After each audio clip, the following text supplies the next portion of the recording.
Depois do adiamento da viagem do presidente eleito Lula para Brasília, a chegada dele à capital nessa semana reforça as expectativas para uma solução para a PEC da transição. Esse é o Política na Semana, com o que de mais relevante a política tem na agenda dos próximos dias, que vai atrair a atenção dos mercados.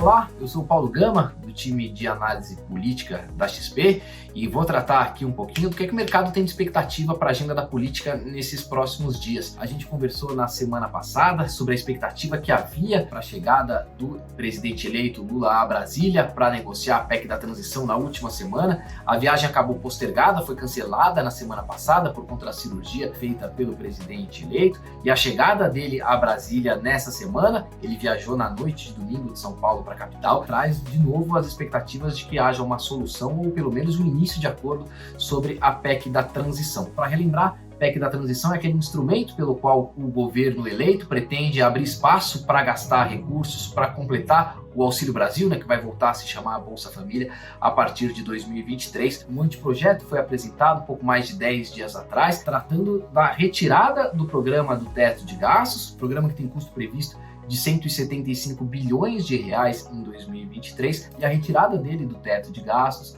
abria um espaço de 105 bilhões de reais, mais ou menos, para o governo gastar a partir de 2023. O anteprojeto, que foi tratado há cerca de 10 dias, trazia isso de forma permanente. A gente já conversou sobre isso aqui, é uma resistência grande do Congresso, ao que se considera uma espécie de cheque em branco para o governo que ainda não assumiu, e essa resistência se transforma nesse impasse que há para que o governo de transição consiga as assinaturas necessárias até para apresentar a proposta ao Senado Federal. Então a gente teve impasse, negociações sendo feitas, o Congresso deixando claro que esse cheque em branco não vai ser dado ao governo eleito, e o que se tem hoje é uma tentativa do presidente eleito de entrar em campo pela primeira vez, fazendo negociação pessoal sobre essa proposta, para abrir espaço ali e ver qual o máximo que se consegue extrair de espaço fiscal para gastar a partir de 23 nessas negociações com o Congresso. Como a gente já tratou aqui também, o Senado parece ser um pouco mais flexível por conta do alinhamento político ali de líderes e da cabeça, da cúpula do Senado ao projeto do presidente eleito. A Câmara, mesmo que esteja sendo menos vocal aqui nesse processo, nos bastidores tem feito um movimento um pouco mais de resistência, e o que se pretende oferecer ao governo eleito por parte do Congresso é o mínimo necessário para o cumprimento dessas promessas, principalmente a elevação do Auxílio Brasil, do Bolsa Família, para os patamares atuais. Em 2023, o que está orçado hoje contempla R$400, e não 600 prometidos durante a campanha pelos dois candidatos. E o que a gente vai ver é uma negociação para saber, se a gente mantém na PEC essa ideia, o formato como foi apresentado há 10 dias, que é o de excluir o programa do teto de gastos e liberar espaço para outros gastos dentro do orçamento, ou se a gente parte para um modelo mais parecido com o que foi a PEC do meio do ano, aprovada pelo governo Bolsonaro, que apresentava ali a possibilidade de uma espécie de waiver, de licença para gastos extraordinários nesse ano de 2022, uma repetição desse modelo para 2023, e aí sim especificando quais seriam esses gastos extraordinários que a gente teria a partir do ano que vem. É um pouco essa disputa que se faz ali, o governo eleito evidentemente querendo os recursos para o Auxílio Brasil e querendo um espaço orçamentário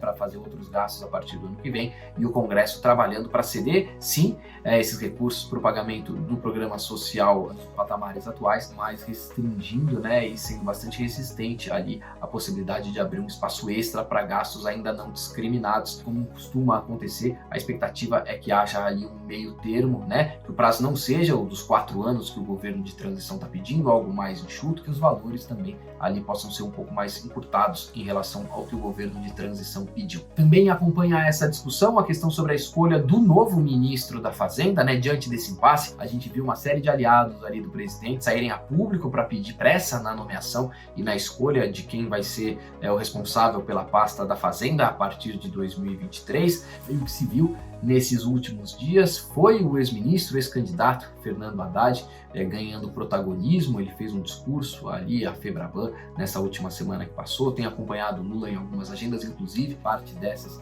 em Brasília, que acontecem nessa semana, e o nome dele tem sido considerado ali como talvez a principal possibilidade pelo entorno do presidente eleito. E a gente tem uma tentativa, isso ficou claro na semana passada, do governo de transição tentar anunciar aquela composição de nomes que a gente já mencionou por aqui, né, tratando de ter um nome um pouco mais ligado ao partido em uma das pastas da área econômica e um nome mais ortodoxo na outra pasta, para tentar calibrar expectativas do mercado ali, do setor privado em relação à política econômica a partir de 2023. Discussão sobre a PEC da transição, expectativas sobre anúncio para o nome que vai comandar a economia a partir do ano que vem, são esses os dois principais tópicos da agenda da política nessa semana que os mercados vão acompanhar.